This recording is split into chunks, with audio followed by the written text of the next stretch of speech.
Midsize sedans may not be as popular as they once were due to crossovers. However, there is still a handful of people who buy these vehicles. The Nissan Altima has been in its 5th generation since 2013 and is a solid choice if you're looking for a well-rounded midsize sedan.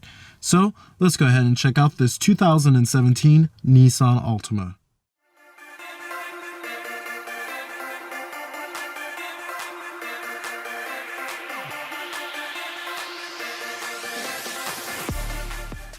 Now, the Altima is a pretty successful sedan from Nissan and is one of the best-selling vehicles in their model lineup, actually.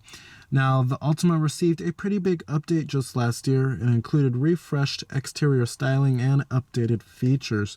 Now, with this new look, you have the boomerang type look that Nissan is putting on all of their new vehicles now, and it's certainly a pretty interesting design. But on higher end trim levels, you do get LED daytime running lights on the headlights here, and you can opt for LED headlights, which is nice. But overall, it's certainly not a bad looking vehicle. It's interesting and it's certainly not boring. This color is known as the Glacier White, and you do have smart key access on the driver's door and the front passenger door. You have a full-on black cloth interior, power driver's seat with power climb.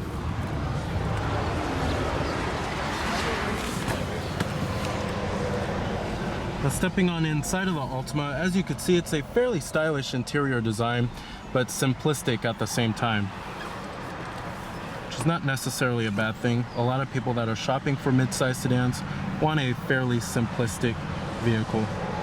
They do have push button ignition. Just put your foot on the brake and hit the button to start.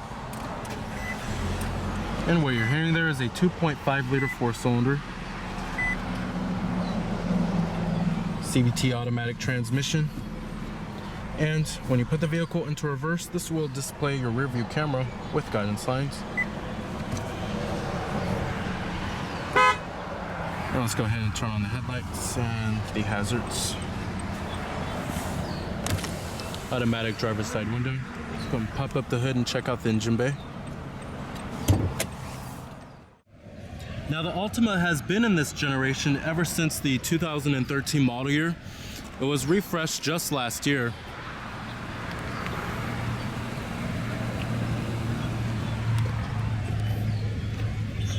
And the Altima continues to be one of the best-selling mid-size sedans in its class.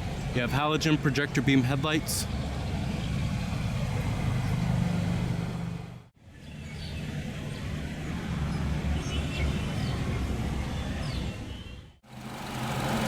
powering the Altima here is a 2.5 liter 4-cylinder. This is your base powertrain, and it produces 179 horsepower at 6,000 RPM and 177 pound-feet of torque at 4,000 RPM, with EPA estimates being a pretty exceptional 27 in the city and 39 on the highway, and it is front-wheel drive.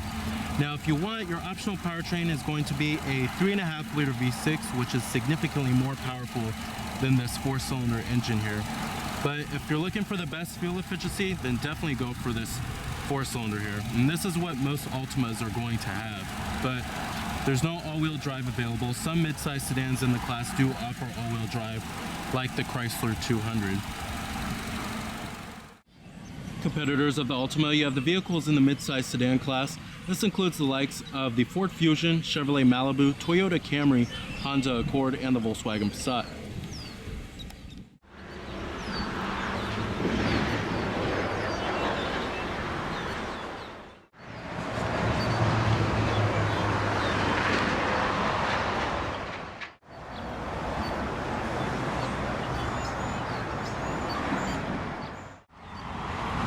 EPA estimates, like I said, 27 city, 39 highway.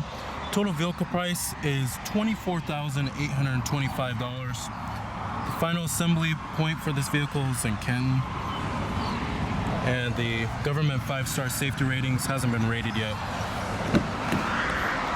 Now, of course, you have all of your basic power necessities: power windows, door locks, and your power mirrors, chrome interior door handles.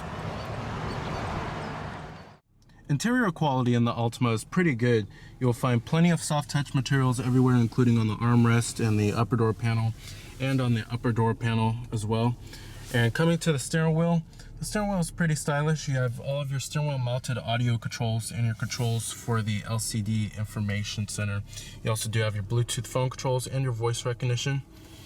And coming down here, you have a little storage cubby with a USB port, auxiliary input, and a 12-volt power outlet, dual cup holders, and you can maybe use this as a cell phone holder. Center console lid is also nice and soft touch and stitched, pretty good for a base model. And there's plenty of center console storage. You will find a 12-volt power outlet down there. Up here, you have your sunglass container, manually dimming rearview mirror, LED map lights,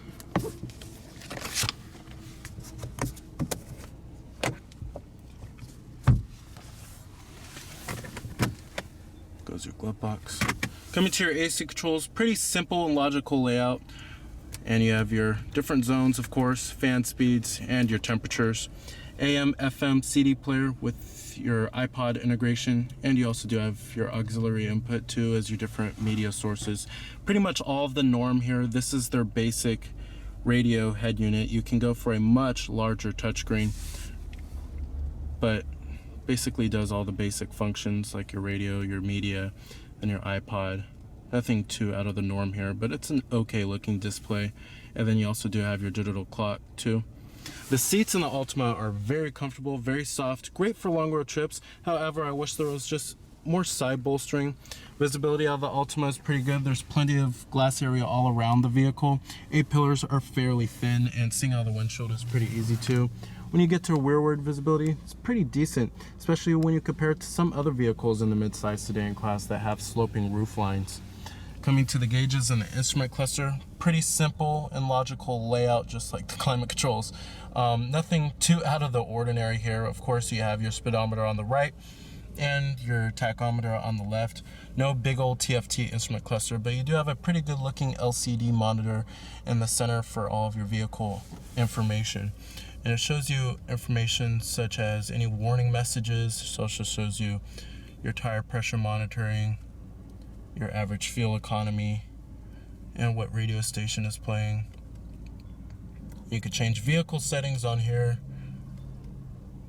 Many different settings that you could change. But overall, it's a fairly simplistic LCD monitor. And then you have your exterior temperature readout up there too.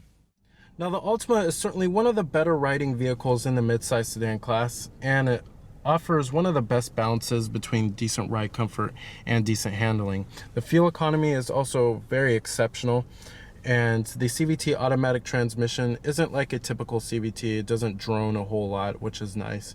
But overall, I really think that the Altima is one of the best driving vehicles in the midsize sedan segment. Alright, and let's go ahead and shut down the Altima. Let's go ahead and check out the rest of the vehicle. Now there's also plenty of trunk space in the Altima here. The rear seats also do fold down 60-40 split in the vehicle by pulling on these right here. Fairly easy mechanism. But trunk space is certainly pretty competitive in the midsize sedan class.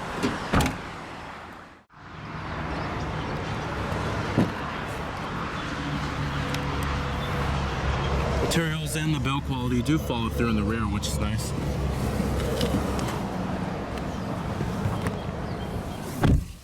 Now sitting back here in the Altima is on the smaller side in the mid-size sedan segment in terms of interior space, but it's not all bad here. What I do like is that you have two USB charging ports. That's a really nice feature that the Altima has. You also do have dual map pockets and a rear center armrest with cup holders. However, there is no rear adjustable headrest. But overall, the seats are very comfortable back here too, just like the front ones.